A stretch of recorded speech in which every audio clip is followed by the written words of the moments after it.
Good evening and welcome to the May launch event for 3 new books from Bloodaxe.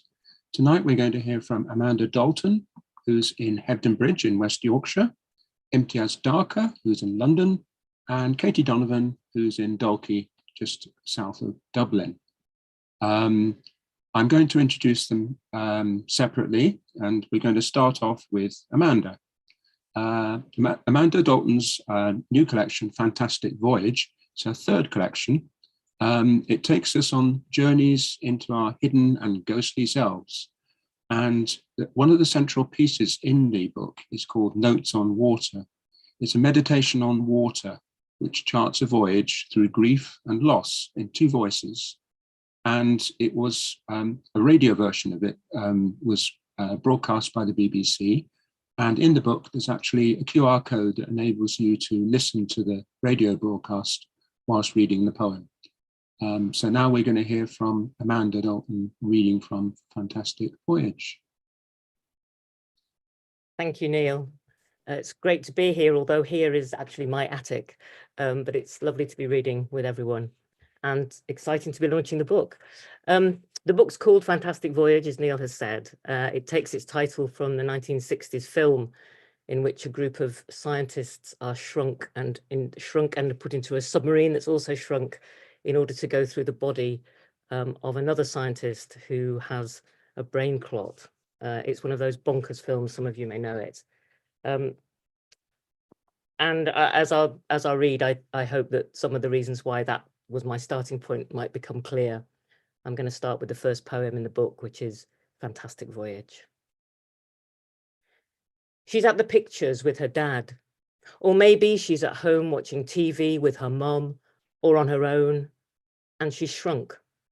Wherever she is and whoever she's with, she's definitely shrunk, and she's inside the submarine, diving at terrific speed through saline, heading straight into a circular abyss. She shuts her eyes and waits to die.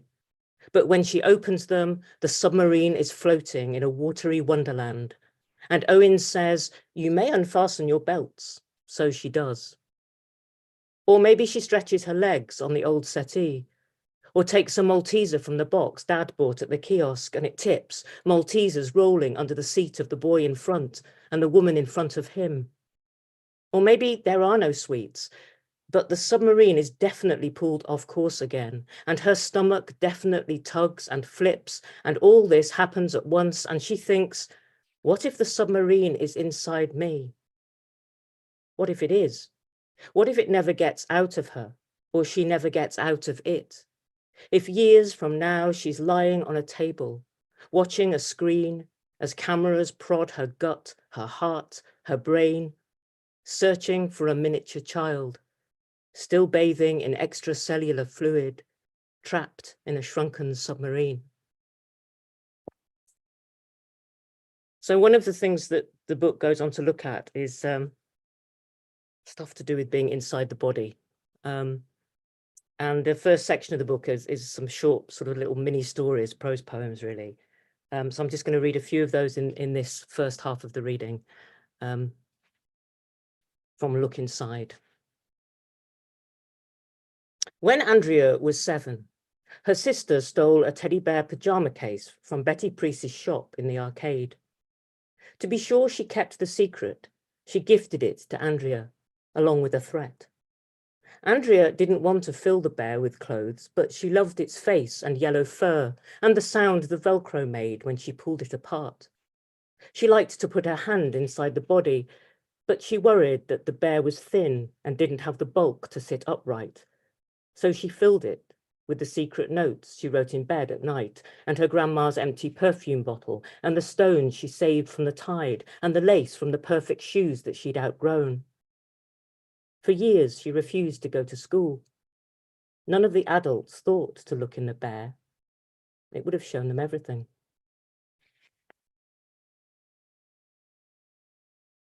Auntie Irene says that cousin John got a tapeworm from stroking the sheep. The doctor gave him medicine, and next day the worm came out with his poo, and it was 6 foot long and white and writhing in the toilet, but it had no head. Auntie Irene says it had snapped at the neck with its head still stuck inside, so it will grow again, like the garden worm Mum accidentally chopped in half with a spade. Every time I see my cousin John, I want to ask him if the tapeworm is still growing in his insides, and every time he speaks to me, I wonder will it come out of his mouth, like words he didn't mean to say.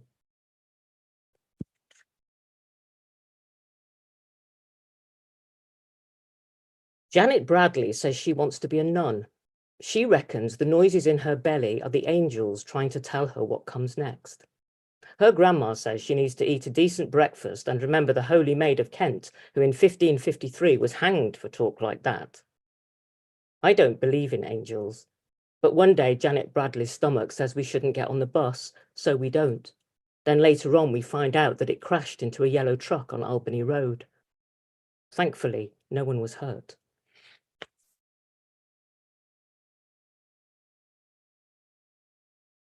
One day I was sawn in half on stage. I couldn't see a thing, but my stomach vibrated and I heard a gasp from the crowd, so I wondered had the illusion gone awry. As I lay blindfolded across the bistro table, an awful lot of things went through my mind, but I'd rather not share them.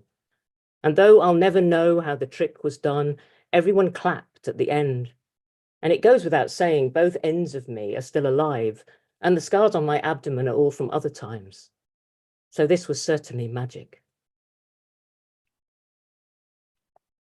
The third sort of section of the book is concerned partly with magic, which I'll come back to in the second part of the reading. The central part, as Neil was saying, is notes on water. I realize it's really difficult to read. It was published originally in a different version, slightly different poems, really, as two poems. But they were published kind of back to back, upside down, as I was never sure which one I wanted to be read first. And that was published by The Poetry Business by Smith Dorstop. For this audio version, it's written for two voices. So I'm not actually going to read from it tonight, but I am going to read a poem that sits with it that's in the book. Notes on Water is about a lot of things, but a lot of it is about grief. It's about the death of my partner, who died of cancer just before lockdowns. And this poem connects to that, so I thought I'd read it instead. It's quite a long piece, and it's what I'll end this first part of the reading with. Thank you. One day, months after he dies, she goes for a walk around the house, and she finds the broken elephant with its calf inside, and the tiny model badger that she bought for him when the real one stopped coming to the yard, and the fossil of a fish 100 million years old from Brazil. And she finds a photograph of him, and then another in black and white. She goes outside and finds a stone by the pond and half a wooden peg that's fallen from the washing line. And in the shed, she finds a table and puts everything on it. Then she finds the day she dropped the elephant on the slabs and he wanted to throw it away, and she said, "Don't." She finds the very first night the badgers came and he got out of bed to join her in the freezing dark, watching from the window, and it was beautiful. And she finds the fossil shop in Edinburgh and the time he travelled up alone to meet her there, and she sees him from a high window down in the courtyard in his pale blue shirt, waiting for her. And she finds the old door that's the same shade of blue, and the one with the porch, and the one with the patterned glass, and the cottage door. And then the stone is a stone from Ardnamurchan, and she finds the rain that's there, and the walk round the loch at dusk, and there are no midges. And she finds him sitting on the garden bench the day the sun came back. And then the stone is Ullapool, and she finds his shoes as they appeared beside her suddenly as she combed the sand. And he lifts his arms to the light, and the clothes peg is the way he put up the washing line and carries the laundry basket over the grass, and she finds his clothes amongst hers.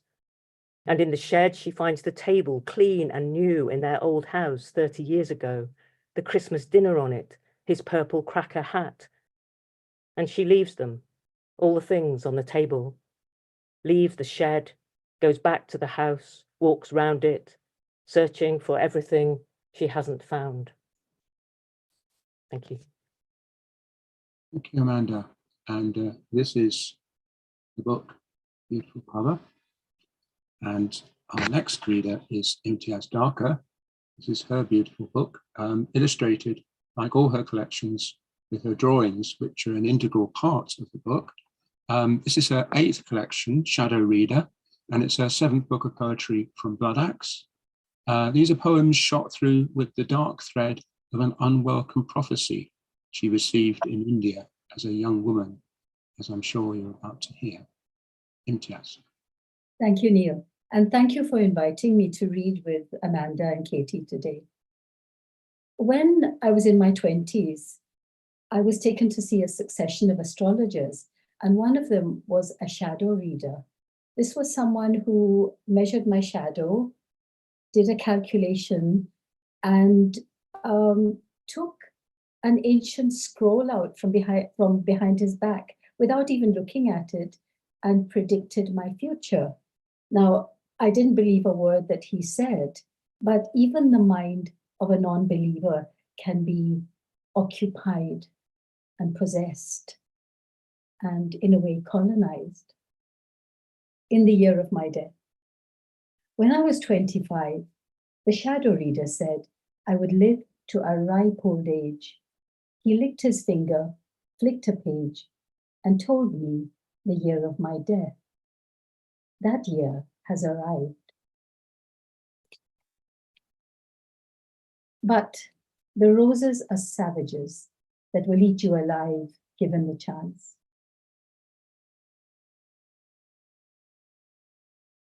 The map of this country is made of scars. They will put the body on a slab for examination. No. Out of respect for this body, no. There will be an inquiry to determine, no. There was some jostling, two sides clashing, both sides were at fault, no. Seen from above, it looks like grief wrapped in a shroud of dust. But the blood has seeped so long and deep it could be a ring of rust. The wounds will be washed and sewn up to look like a map of a country that does not exist. They will carry the body as if it is a homeland they have lost. On their shoulders, they will carry the coffin. Yes, the mourners will lift their hands to honor her. Yes, there will be a bullet. There will be jostling. Yes, this is a wound opening. This is a country being torn again and again, a person falling apart, and everyone watching. Yes, did we watch this happening? Yes, did anyone see? No.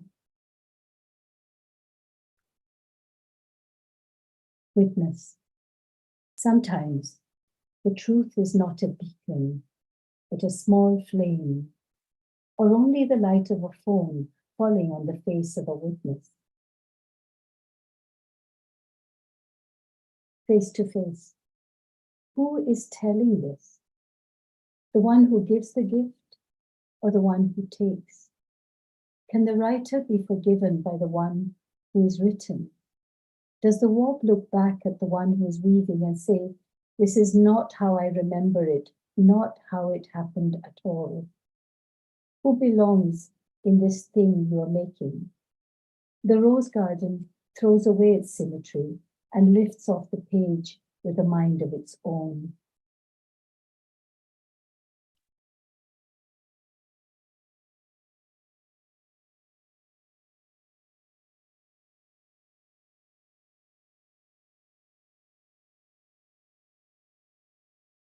I'll read this one, Loom. They are weaving the world and everything that lives in it. They bend over the loom, reading it like a book that will teach them the structure of tulips, crocus heads, roses. If the knot is wrong, they feel the mistake as a glitch in the bones.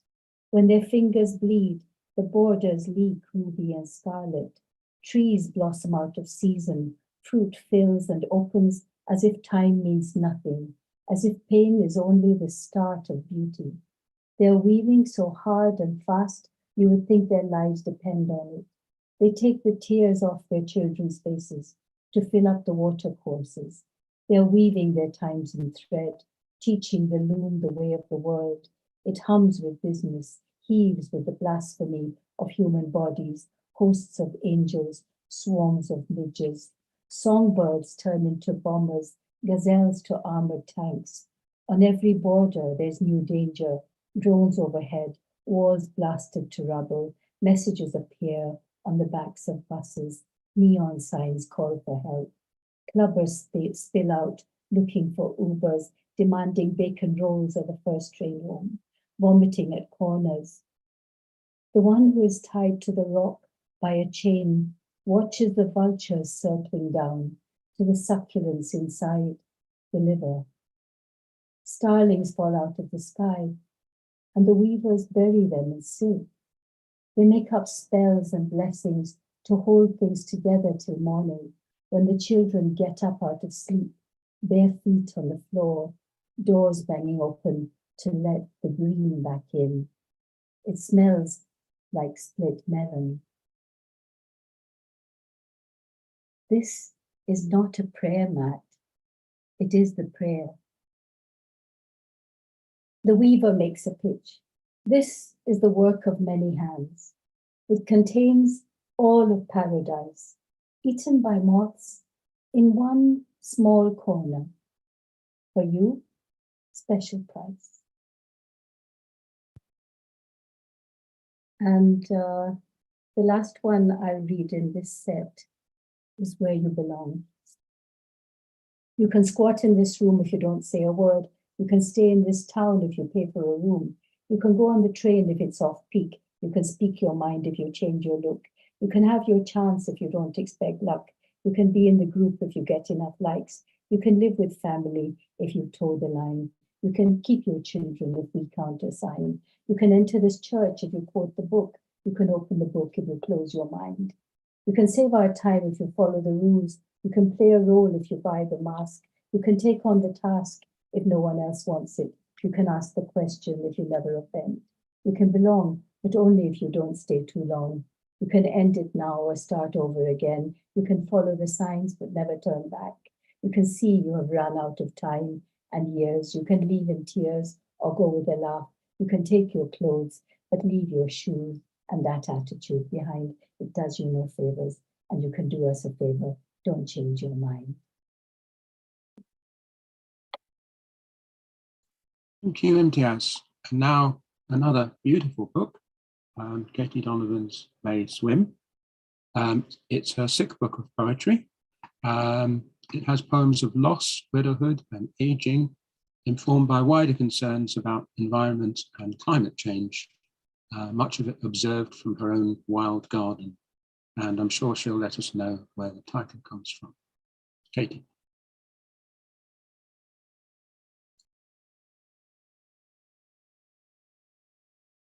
Thank you, Neil, and thanks all at Bloodaxe. And thank you to Amanda and Imtiaz. I'm delighted to be reading from May Swim with all of you. I'm going to read the first poem in the book. It's called Deluge, and it does have as a backdrop my concerns about climate change and also my wild garden and all the life within that garden that forms its own beautiful spontaneous order. The book has quite a lot about survival and some rescues, not all successful, but this one is a successful rescue. Deluge. I pass, scarcely noticing the raft, a leaf floating in the full bucket beneath the water butt. Clinging on, a sailor in the storm, a soaked bee. I bring it in, show my daughter, this striped survivor of the June showers. Set on our kitchen table, the bee is offered mock orange, clover, and buttercup. First, it dries its fur by combing with hind legs. When the wet is routed, its proboscis delves for nectar. At last, the wings are energized to whir, so we venture out, a mild night, getting ready for another downpour. Undaunted, the bee takes flight. We smile and, turning, find a frilled green moth, flirting on a tassel like an acrobat, taking shelter in our light. At our feet, a snail glides, smooth and unguent on slick ground, a woodlouse clinging to its shell. a miniature rodeo chancer, catching a free ride as the flood gathers. So the next poem I'll read is the title poem. This May swim happened in May 2020 during the first lockdown, where here in Ireland, for a time, we were only allowed to leave our house within a radius of 2 kilometres. Luckily for me, that included my local beach where I love to swim. And so there was a sense of retaining my sanity. So May swim has, I suppose, several different possible meanings. The month of May, being permitted to swim in May, and also there's always that possibility that you may sink rather than swim. May swim, White Rock 2020. I wade in, my hands wringing from the pain of the water's freezing touch, its greed to suck the warmth from my toasted skin. After immersion, every cell tingles, glowing and replete. I peel off wet togs and dress, the clench of fear released. I'm a sea pink, blooming in the rocks.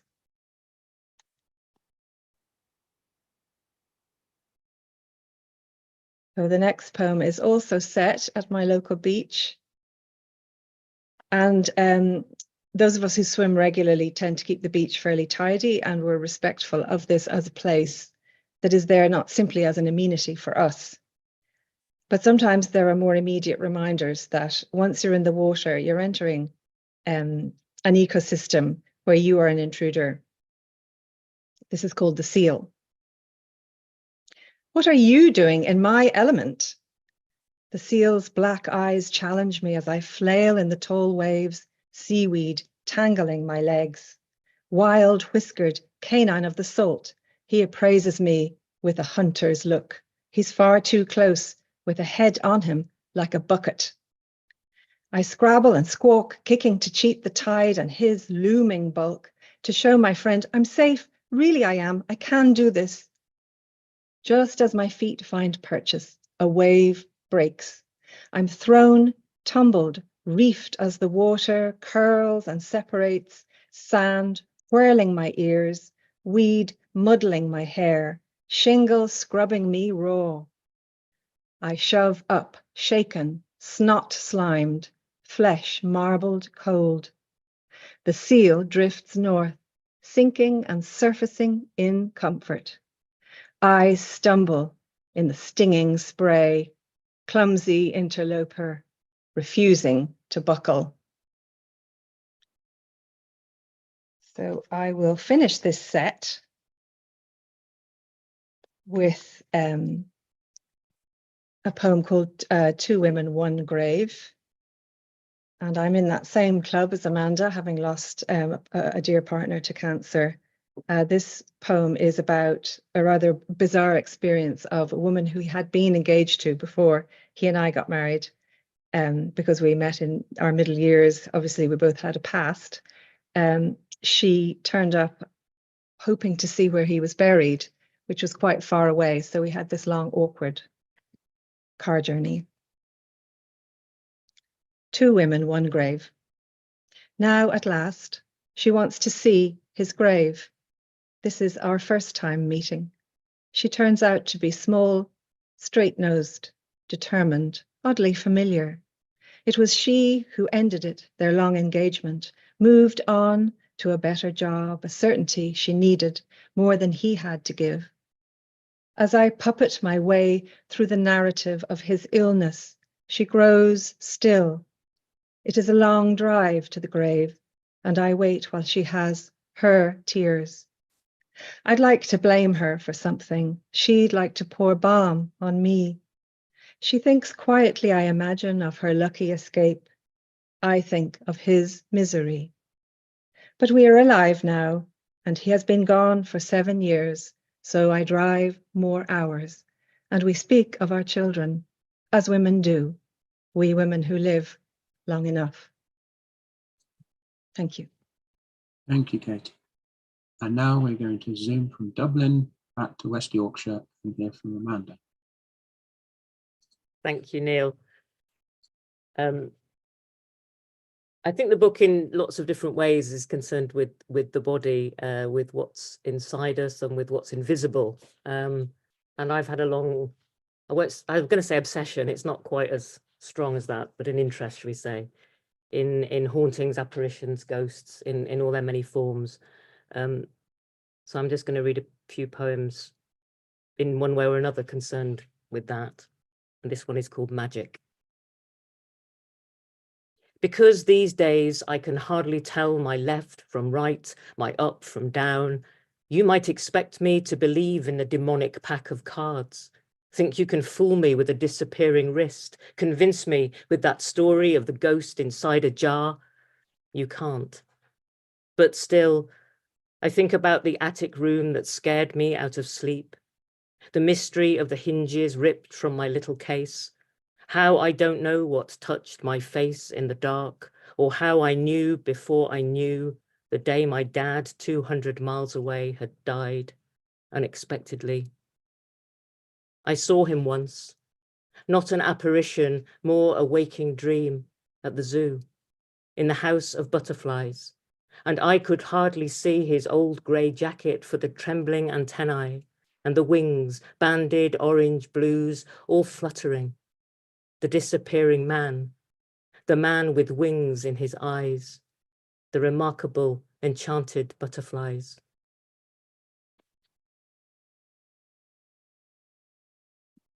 I came across, fiddling around, wasting time probably, on Google, a rather wonderful document that was giving all the signs of possession that had been written for exorcists. And there were many signs of possession, and I took 10 of them, and don't worry, I'm not going to read them all, and wrote 10 signs of possession, which is a kind of twisted, I guess, series of love poems. So I'll just read a few of them. 10 signs of possession. 1, superhuman strength. My love, there is no doubt. Today, with just one hand, I could lift this house and everything in it, carry the load to a field by a river wherever you are. I'd take the motorway for speed, my back straight, arms bearing the weight of bricks and slate and wood, and every room and the bed and the bath and all the books still alphabetical inside. I'd shout, wide load, as sharp blue lights flashed warnings through my skin. I'd be unearthed. The shock of touching me would swerve a lorry, spark a near side wing, carnage on the central reservation, queues for miles. Too bad. I'd be unstoppable, coming through, carrying this house to you. 2, knowledge of previously unknown languages or speaking in tongues, glossolalia. It starts in the butcher's asking for hoorn instead of chicken, saying dovidenya for goodbye. In the street, she shouts, Fianskild va gout med meg, which apparently means, fuck's sake, what's wrong with me? The GP orders a brain scan, quotes some Scottish guy who woke from a coma speaking fluent Mandarin. What to say? Next day, she's babbling, a language that doesn't exist or is maybe disallowed or dead. Could be Norn, Khazar, or Semigalian. But the specialist writes glossolalia, and the chemist, who's a charismatic Christian, whispers, you're speaking the language of angels. There is no remedy. 3, unnatural body movements. When it says movements, is that like dance or epilepsy, or bowels maybe, or a shifting womb? And is unnatural like that woman who fell in love with the Eiffel Tower, or the months I tried to learn the balalaika? I gave up on that. My body is brewing a storm, I must admit. It keeps on leaving the house without me, and when I go out, it often stays behind. Then yesterday, when I saw you and we weren't allowed to touch after all this time, it tugged so hard that as you left, although my head spun hard away from you, my feet refused to say goodbye. I told the man who sells olives on the market how other heads had turned in the street as my body separated into 2. He said he doubted passers-by would have known if they should clap or call an ambulance. Someone once wrote mental perturbation, but I don't think that counts. Do you? And this is number 6, living outside the rules of society. It's true, she hasn't jumped the lights, gone off grid or joined a circus, hasn't stolen sweets from children, left a battered sofa on the street. She's kept her clothes on in the co-op, stayed off the grass, stood on the right, followed the recipe, even the rules of world in flames. But just look at her, will you? No, actually, don't. And I'll read the last one. Making sounds and movements like an animal. Ah, Gerda, Gerda, ka, ka, ka, yo, yo, yo. She jumps. And though her arms are spread like wings, she doesn't fly. A disused quarry sprouting new growth. Men running through the fields to reach her, but she's all goat, scaling the other side, over the lip and off. The consultant says, at a gallop. The boyish one with a clipboard mutters, crazy cow. She sheds her blouse, spins her skirt above her head, reaches the river naked. A bloke with binoculars reckons she's channeling the white-throated dipper. The priest looks away, swears that the break in the clouds is a sign. And though none of them say it, they want her tiny form, pale flesh. But she's much too far away to reach. A fawn splashing, jumping stones with the current. And later they'll have to agree. She looked ecstatic, heavenly. And I'll finish this second set with the last poem in the book, which, like the first one, is called Fantastic Voyage. And this is a true story. Several of them are true stories, actually, but yeah, this one, along with the film, I think, is the thing that started me with what the book might be about. Fantastic Voyage. I'm 7 years old at the dentist, having a tooth extracted under gas. My face is clamped in a black rubber mask, body held down. I'm drowning in toxic air. As I go under, I shrink, and before I know it, I'm sucked into my own throat. Miniature me stands at the lip of the windpipe. Or is this the tube that carries food? Ahead of me is stuff that looks like the carcasses in Mr. Worsley's van on Earlsdon Street, livid and swaying and damp. But it's pulsating, so it isn't dead meat. It's Melanie Parker's pregnant gut at the swimming pool, the slugs my mother salted at the kitchen door. Inside the tube, the beat is louder, and something's breathing from a place I can't locate. I follow it. I follow it because I can. Because though I didn't ask for this, the thrill is more than the scare. And shrunk is not the shrunk of less or withered. Shrunk is not recoiled, belittled, not made light of, but made light, and so more possible. Moisture gleams on the walls. From far away, a voice calls my name. I won't reply. Thank you. Thank you, Amanda. Thanks. I just wanted to just say as well, Neil, thank you to everybody. It's been great meeting with everyone and hearing. Yeah, I'm looking forward to the second set. to join you on your fantastic voyage. and now we're going to hear from Imtiaz again. Thank you, Neil. I was thinking about how so much of our lives depend on how we tell or retell our stories. This one's called Back. When the person holding your passport says, you have to go back where you came from, you're 4 again, crossing the bridge at Jamaica Street, the River Clyde rolling under your feet, away to sea where the ship set sail. And when the woman in the queue mutters, this is not where you belong, you think of the way light plays hide and seek over the hills on the Sunday morning ride up the Campsie Fells. And when the man outside the pub looks you up and down and says, go back to your country, you know you could squash the stoter if you could be bothered with go back to your cave and bile your heed, you dolly wallopper. And even if you're wired to the moon, that's when your heart goes home and you coolly doon, all of Glasgow shining in your window, because this is where you came from, the place that will always have your back. And this one's for the minicab driver who looked as if he needed feeding. He looked so young, his hands bony at the wheel. I wonder if he's been out all night, what he might have had for breakfast, what he eats when his shift ends, whether his mother makes him Punjabi samosas or Bengali mustard fish or Kerala rice, if he prefers the mangoes of the north or the sweeter ones from further south. Before I can stop them, the words fall out of my mouth. And where are you from? I mean, your people.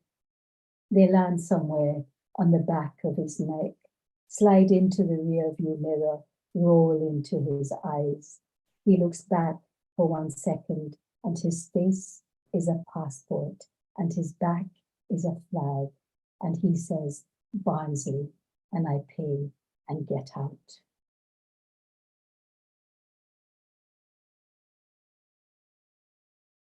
This one's called The Host.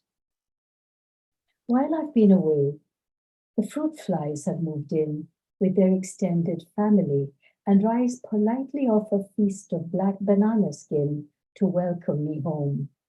I swat and slap, but they just laugh on the updraft of my flapping, batting hands. The banana gone, I open a window. But they post a halo around my head, 200 wing beats to a second, hatched with a brain far quicker than mine. At my desk, I'm possessed. Follow the threads of evidence for pestilence, the death of civilizations by Zebub, Arab, all the dust of Egypt turned to gnats that torment livestock, squat on ruined crop, rotted fish and frog. In the face of this invasion, I'm an avenger sent to stop a plague, enter, kill fruit flies, study the traps, fill a glass jar with cider vinegar, stir in sugar, cover with cunning cling film, pierce and wait. And they come, hover over the glass like decorous guests at a table, perch on the rim. I watch them drown one by one, then return to my desk. But just as I begin to write, one rises up at the edge of my sight, like the crop duster in North by Northwest. I spin back into battle, set the trap again, more delicious, more sugar, more stealth. It sits on the lip, licks at the cling film, sips. I strike, it dies a vinegar death. Through the rest of the day, I revisit the site, no sign of return. Next morning, no one is there. The jar untouched, my table bare in the desolate kitchen. I try to work, but keep coming back to stand like an expectant host, waiting to welcome the guest I miss.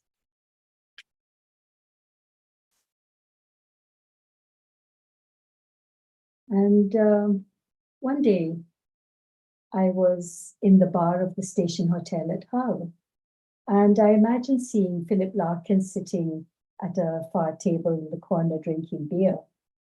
And I wondered, would I go up and speak to him? Never. Would he even see me? Of course not. I'd be just an unwelcome blot at the edge of his vision. So I began to imagine him as a young man and began also to construct his imaginary profile on a dating app. Swiping left on Larkin. Here he is younger, his shoulders thinner. She flicks a finger, swipes left. He's dismissed without a flicker. If they pass on the street, she sees a boy trudge by with a book and satchel under the arm, on the way to a lifetime of drudge, easy to overlook. In the edge of his eye, she is a blur between staying or dying, a whiff of abroad.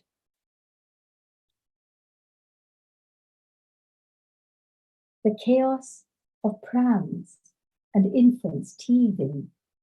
At the end of every birth is grieving. He takes the dark for a walk, his light on a leash through the sputtering streets of a town caught in the act of drowning. From a window a curtain is waving, but his back is turned. Shops shut up and shutters come down on the chatter of living, the guttering years. All roads lead to a leaving. Goes into the bar of the station hotel, sits for a while. When he leaves a pale ring on the table. Gold spills out of basements over his feet. He walks down a street and out of his name. Beyond rumor and fame, a flurry of letters blown into gutters, the glitter of language on cobbles. His words remain, hard as knuckles, bright as believing or half believing. At the end of the world, there is always the sea and its breathing, swiping right, across a blue screen to something beginning.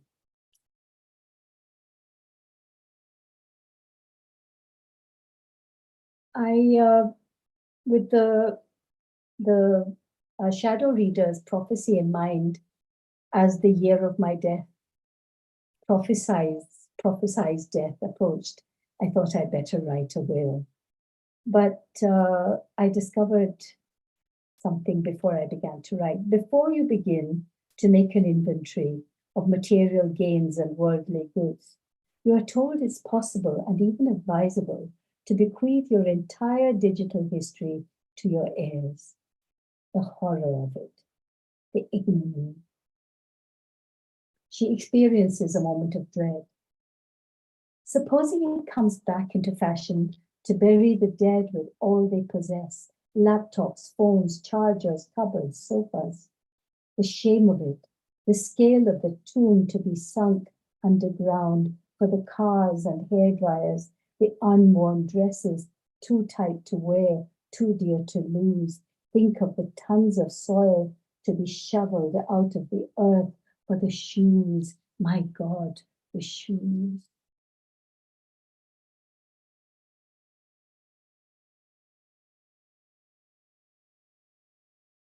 But the radiance. But I didn't believe a word he said. The shadow reader predicted the year of my death, not how or where. I shrugged and put it out of my head, but my body believed. There was no way I could die at 35 or 45.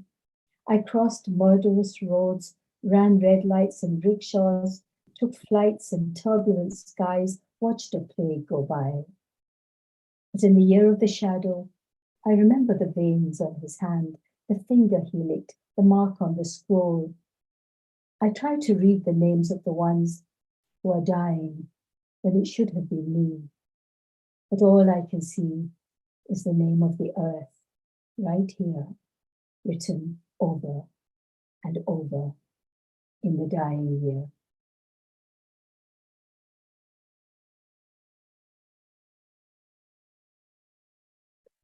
Everywhere, the angels. They're here with us, wings thrust into silk and wool, crawling over used surfaces where the body has thrashed and turned and shed its cells, its lovely dust. They leave a trail of eggs that float through warp and weft. The ghost children will stay unnamed, but eat the beauty of this life till there is nothing left of it but indrawn breath. And they will find Jerusalem in hair and fur, the fibre spun from hope and dread, in a lifetime that will last days and hang by a radiant thread. Thank you.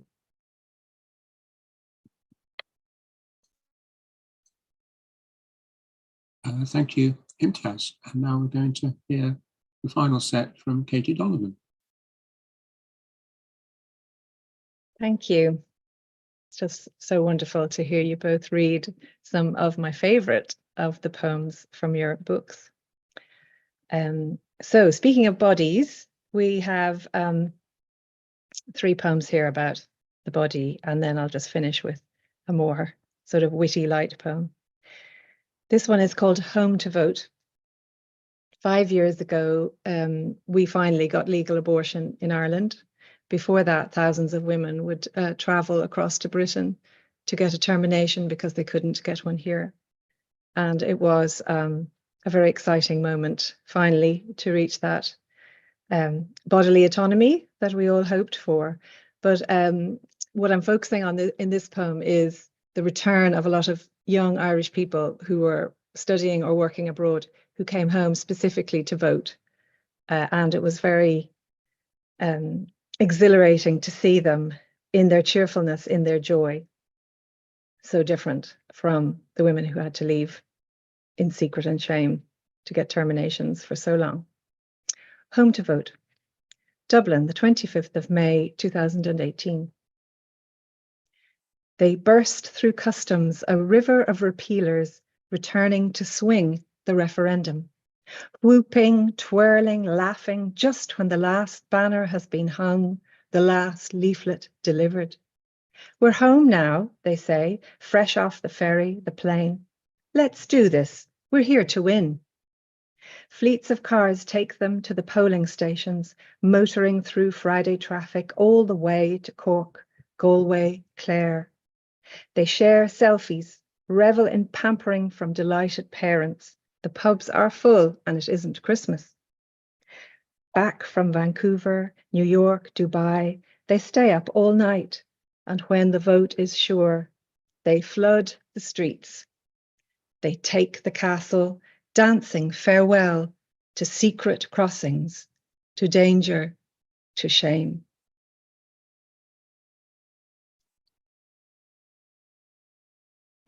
So this next poem is called Let's Go, and it was written in memory of a young woman called Aisling Murphy, who was brutally murdered when she was out jogging in the middle of the day in a beautiful landscape that she loved.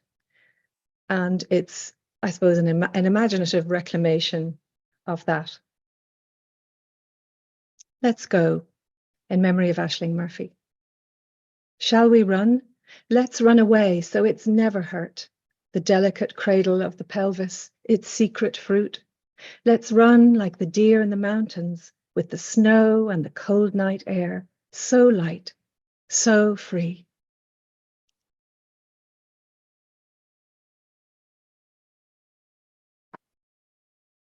So they say that the only sure things in life are death and taxes.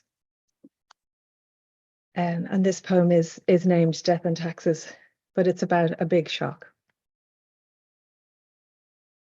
Death and taxes. Every year as the leaves turn and the berries ripen, I face the tally, earnings, receipts, what I can claim in relief. This year the record sticks in October, my last swim, my daughter starting college, my mother's needs obtruding after her years living abroad. I never reckoned that her return would spiral into doctors and hospital, draining her strength, until she was propped in bed like a river dried and choked from drought, her life shriven to suitcases, her cat cowering in our unfamiliar house, her fears shared only with her sister. With me she gathered her thinning dignity, saying I had saved her, only to collapse and turn blue before I could.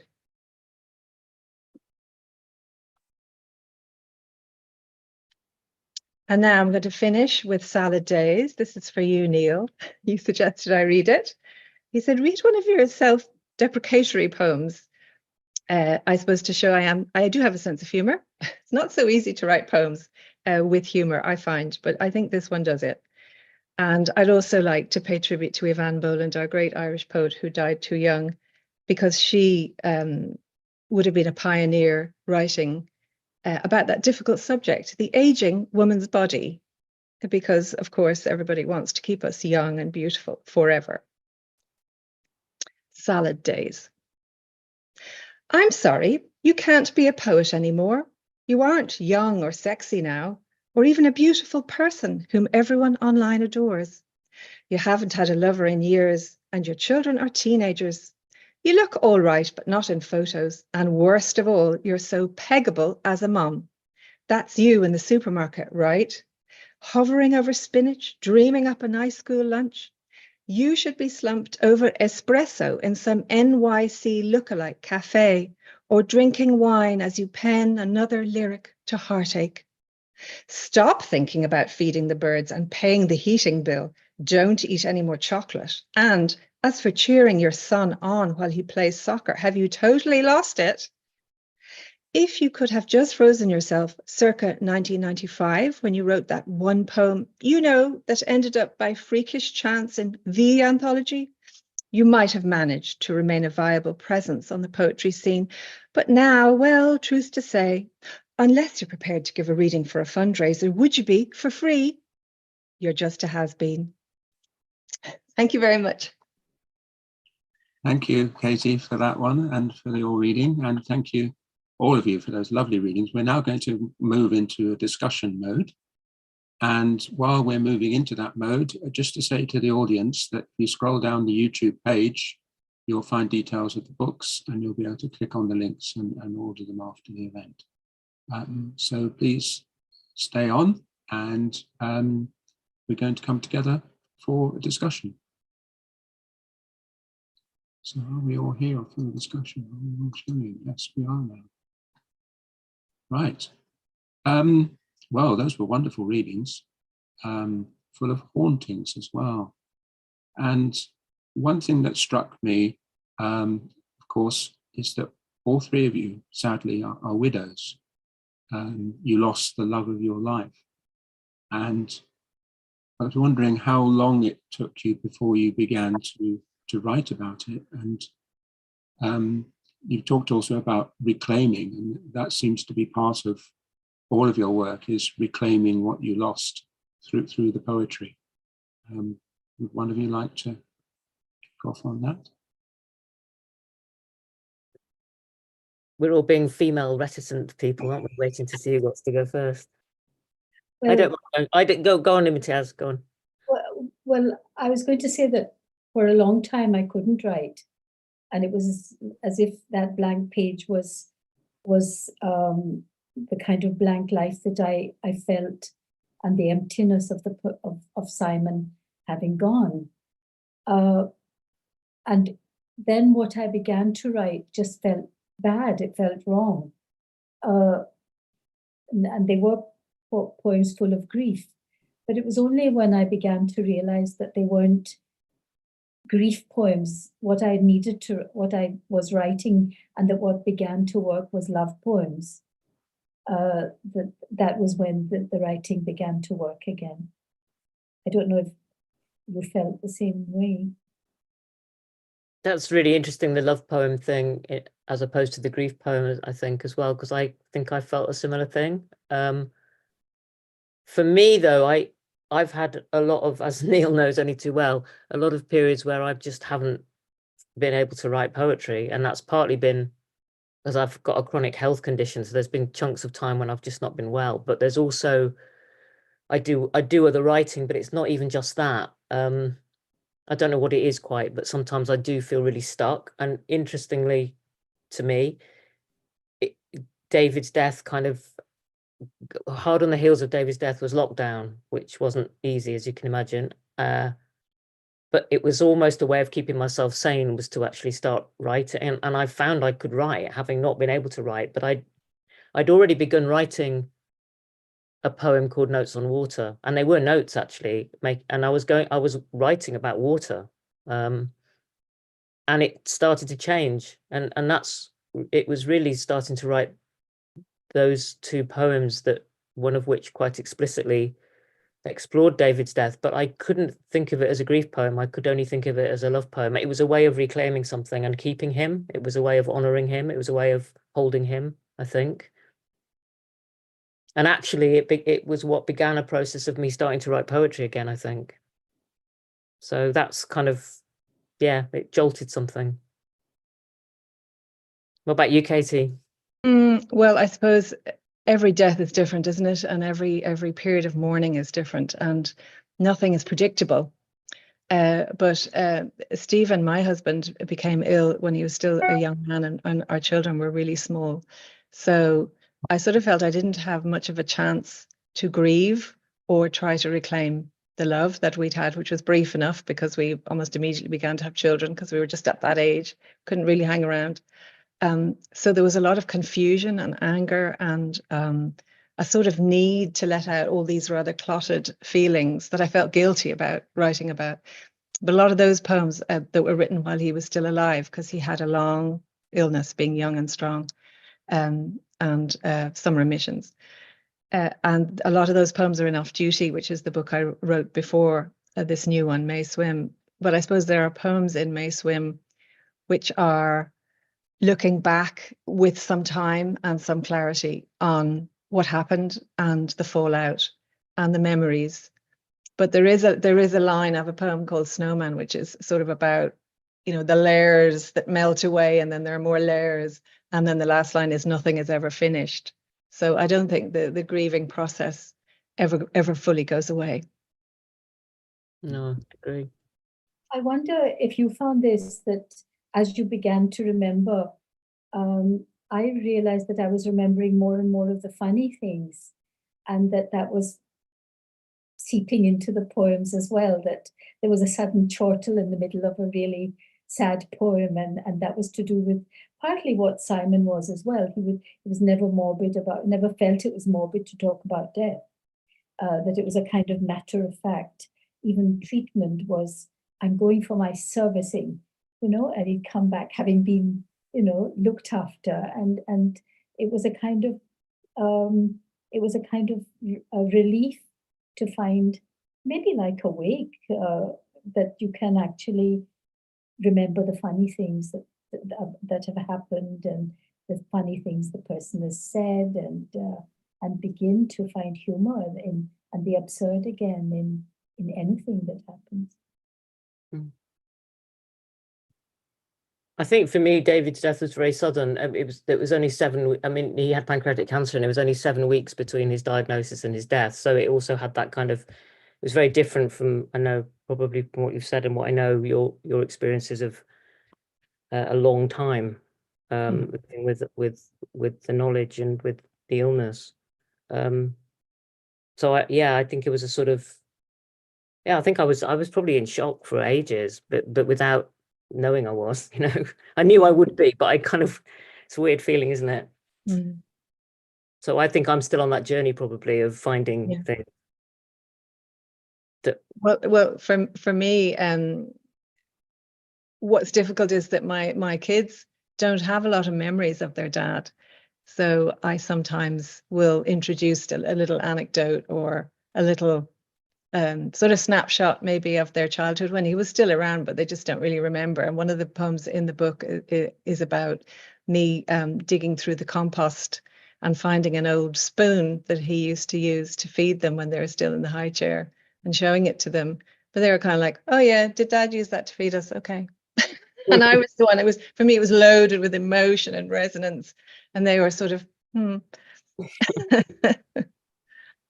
Neil mentioned haunting, and in a way, I think there's that in all 3 of the books. There are ghostly presences, but they're, I think, not unfriendly ghosts. No, beautifully put. Yeah, absolutely. Yeah, in Amanda's case, you deal with a lot of hauntings with humour, don't you? I hope so. I hope so. I think there's some autobiographical stuff in some of it. When that poem I read, Magic, you know, I did have this experience when I was a child of having what I still don't know what happened, but it felt at the time definitely like a supernatural experience of these papers that me and my friends had found at the house we called the Haunted House on the Common. And I'd taken them and put them in my petite typewriter case and locked the case and put it in the cupboard under the stairs. And I was always a little bit frightened in my attic bedroom anyway. But we got them out a week later when we were playing in my attic. I was about 9 at the time. And the lock was still locked at the front, but the hinges were ripped off and the papers had gone. And I don't know to this day, I don't know what had happened to this day. I became obsessed with the idea that I'd done it, like sleepwalking or something. But I think some of my interest in the idea of hauntings in that kind of paranormal way came from that. Although I do also, for some reason, find it quite funny. I've always been kind of quite interested in it. I'm not a great, I don't know what I believe about the idea of ghosts, as it were. But yeah, I think all writing is a kind of haunting in a way. I mean, I think a lot of what we write is the relationship between memory and being haunted by something is often very close, isn't it? Mm. It's like a kind of obsessive memory almost, the haunting. And yeah, it's something I come back to a lot, but I felt that when we were all reading your two books before as well. It's kind of in different ways in all of the writing, I think. And a lot of love poems deal with regrets.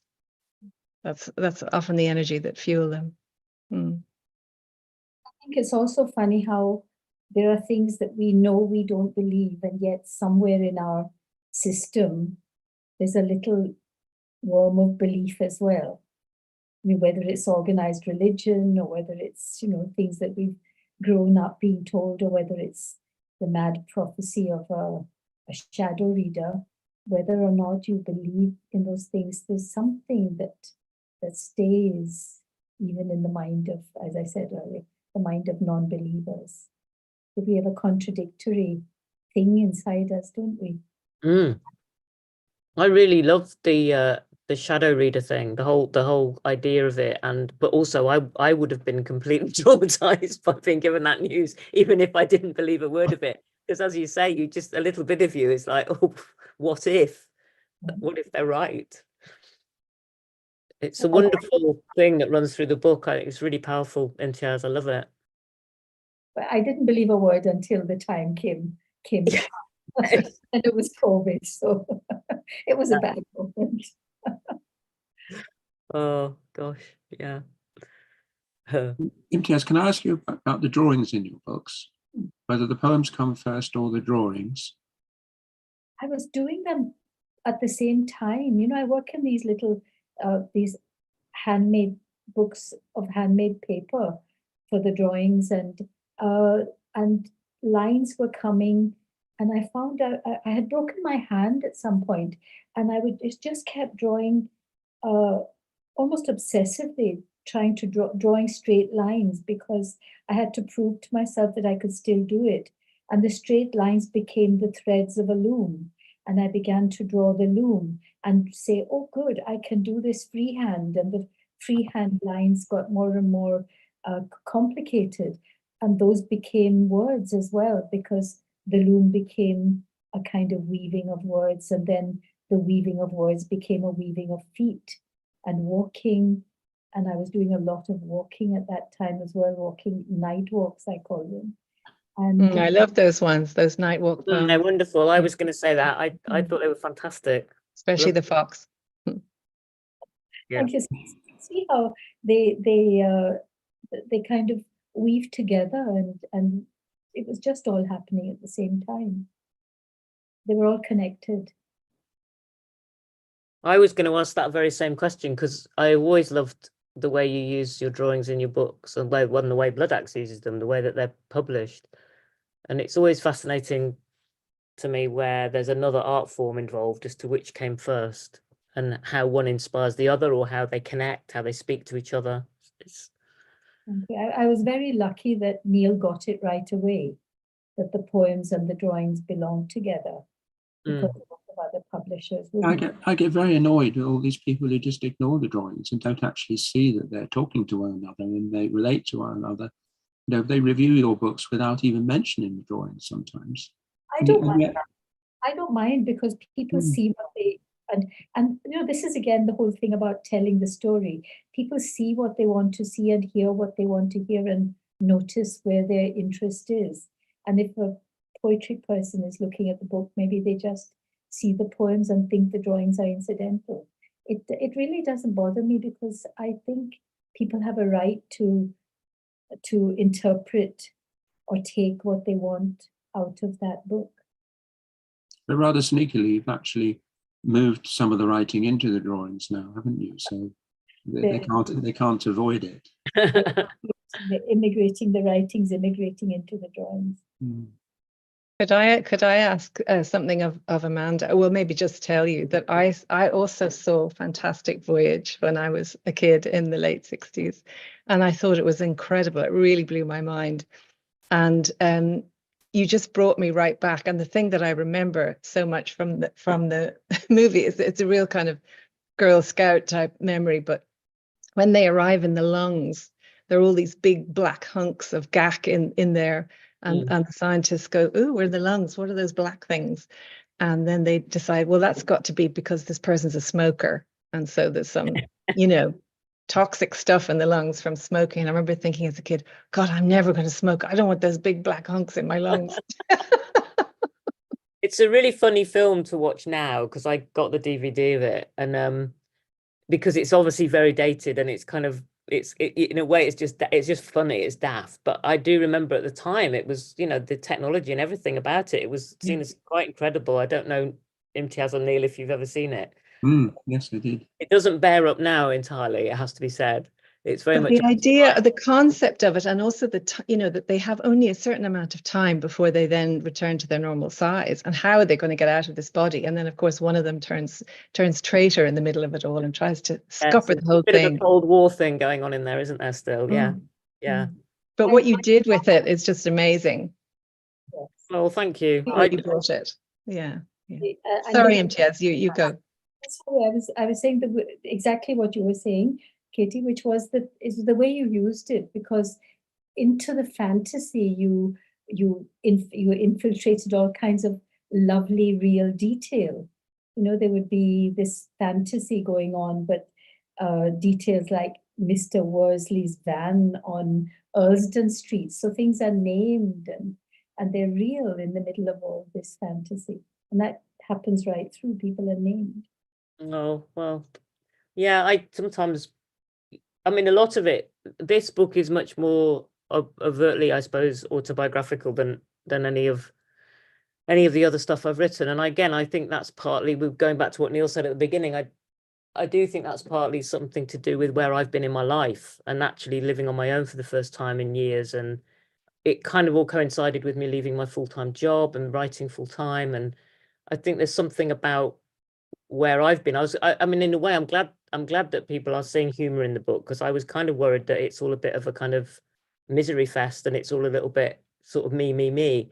And I kind of squirmy about that. I think it's probably because I write drama as well. I'm more comfortable when it's a bit out there. But no, thank you. It's great.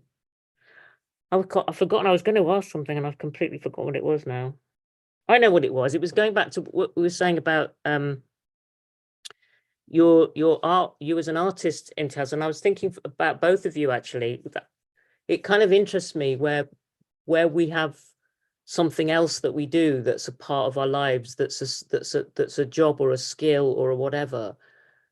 Whether you both feel differently, that does that in any way, how that connects. And obviously with artwork, I can see they very obviously, the artwork itself and the poems speak to one another. But I just wonder if you as an artist, you as a visual artist and a filmmaker, and you as a poet, whether how you feel they connect. And actually in a different way, Katie, I was thinking about you as a therapist, your other work, and whether you have them in different compartments in your brain, or whether you feel they connect beyond the fact that they're all within your brain and your body.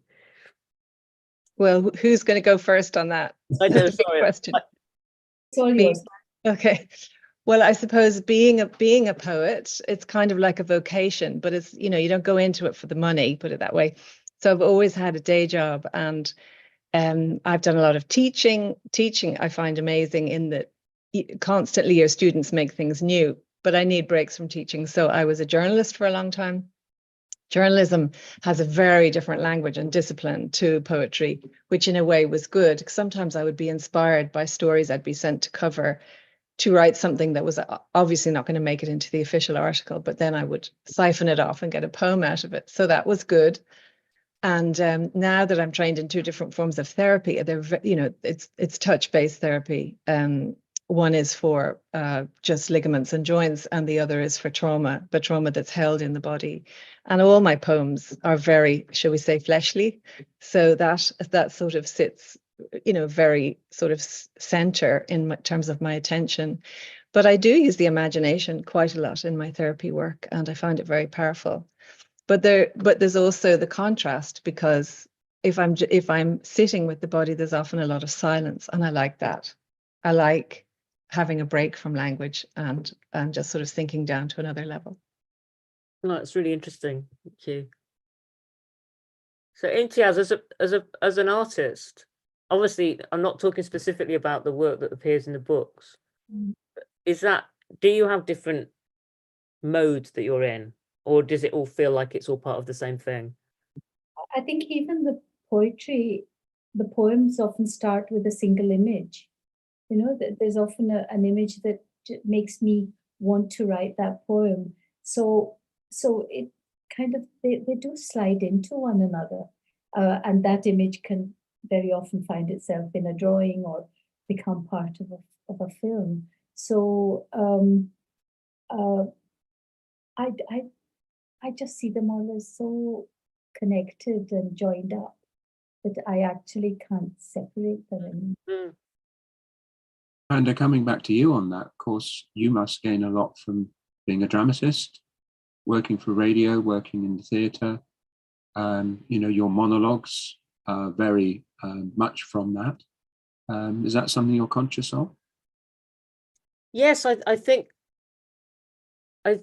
I realized ages ago that I was very drawn to narrative, but that I knew that I didn't want to write a novel. I still don't. I don't think I ever have wanted to write a novel, really. I don't think I've got the staying power. I'm a bit too, I don't know, instant gratification or something. Plays are a bit quicker. But I was always interested in stories and voices and other people's voices and other people's stories. And that's obviously crossed over a lot into the poetry. I tend to write a lot of narrative poetry, tend to write poetry that tells stories. But I also think it is a different part of my brain, and I can't quite articulate that. But I find I don't know, there's something that I have to dig into for poetry that I don't have to dig into for playwriting.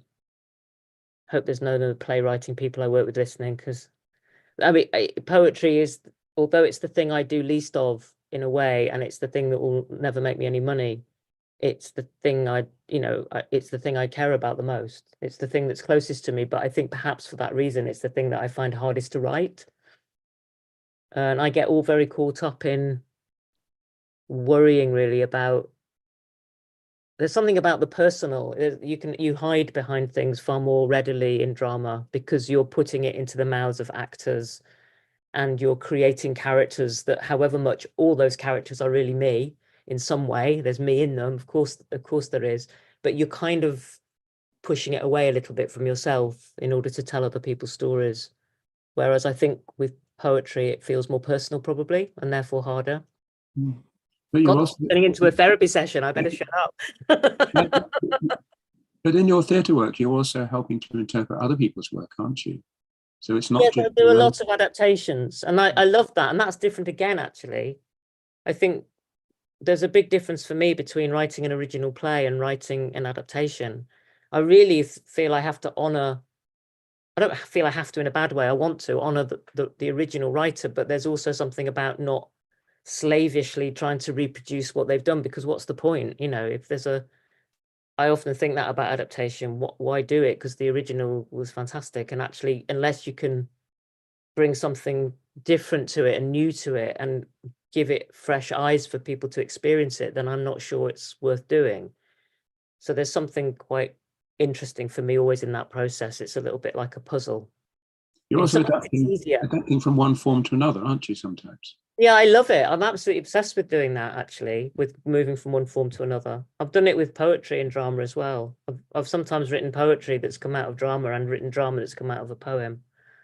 And I'm really interested in that. And I'm really interested in working with musicians and visual artists as well. I think that whole thing of the way things speak to one another across the arts is really fascinating. I haven't done it as much as I'd like to, but it's always been something I've loved. And when I worked in a theatre for years, I had the chance to kind of make projects. I wasn't necessarily the writer, but I was kind of making the project as the architect of it, if you like, that brought people together.